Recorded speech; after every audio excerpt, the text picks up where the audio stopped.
Ruby Queen Sweet Corn Hybrid. I got the hybrid one the other day, actually.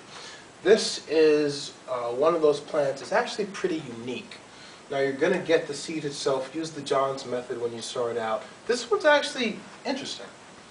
The corn itself, you're going to find the seeds are actually going to be pretty red, but as it grows, you can actually see here, you're going to see some red actually starting to come up with it. Unlike most of the other corn, this is one is a hybrid. They said you actually have to keep it away from other plants just to basically maintain it. Keep it away about 300 to 400 feet so it can actually maintain as it is. The seeds that grow out of this are going to be hybrid as well. It's basically an engineered plant that is basically meant to give you basically more sugar. It's a real tasty plant out here, but all right. Tennessee hybrid, there are two different ones you can actually get. This one actually needs a lot more attention than most corn.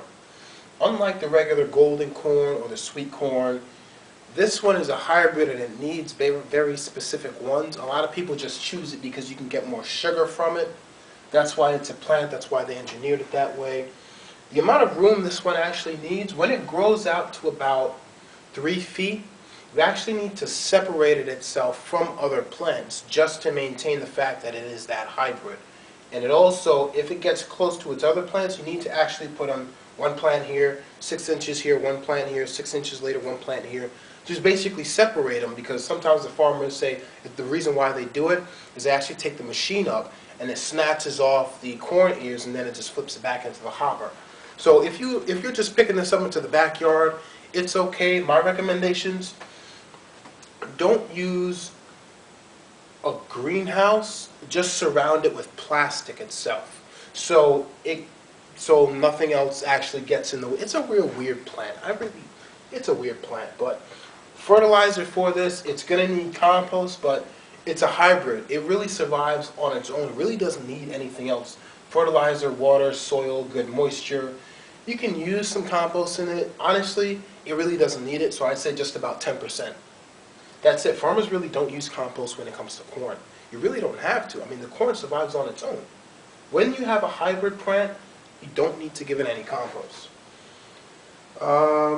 Also, the quality of it is very good. Also, this has a lot of good fiber in it. Vitamin B1, vitamin B5, good fiber. Everybody loves corn. If you want to use now here's something I don't recommend. Using this as compost. Here's the problem. When you break off the kernel and you've done eating the corn, bag it and throw it away. Do not mix hybrid, I guess, leftovers and mix them in compost with other plants so you can actually use it in your garden. Hybrid compost is not the kind of compost that you actually want to put with other plants. The reason why is when this actually grows, you have to keep it away from others just so it can actually grow the way it is. It's an engineered plant. The only reason why they probably did this is just to get more sugar from it. That's it. It's more of a democracy kind of political thing that this plant actually has. That's really it. But you can look at the information online. You have to keep it away from other plants.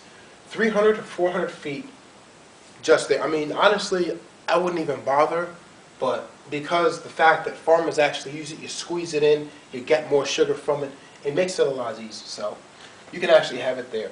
Also, this has a high germination rate. For some reason, hybrids grow better than some plants out there. This has a high germination rate, probably about 95 to 100%. You might get a bad kernel in there once in a while, but these plants are actually pretty good. When they're growing out, they need a lot of sun. These plants actually don't point directly towards the sun when you have them in a container. I do recommend switching the container when you actually get it to about 12 inches. I think it was in the other one there. When it gets 12 inches, switch the container into a larger one, and you should be good to go. Actually, honestly, it's a pretty good plant, but hybrid plants give you the best of, it's more of like a rose bush. It's got thorns in it, but everyone just loves a rose on Valentine's Day. You have to be careful, you have to watch it. If there are any weeds, you got to pull them up. You can't let pollen get to them. It's a weird plant, but they like it because you get more sugar from it, and that's why they're urging a lot of farmers in the U.S. to use more hybrid plants. just so you can suck up more sugar for everyone's need, I guess. I mean, that's basically, that's all you need to know about Ruby corn hybrid right now. That's it.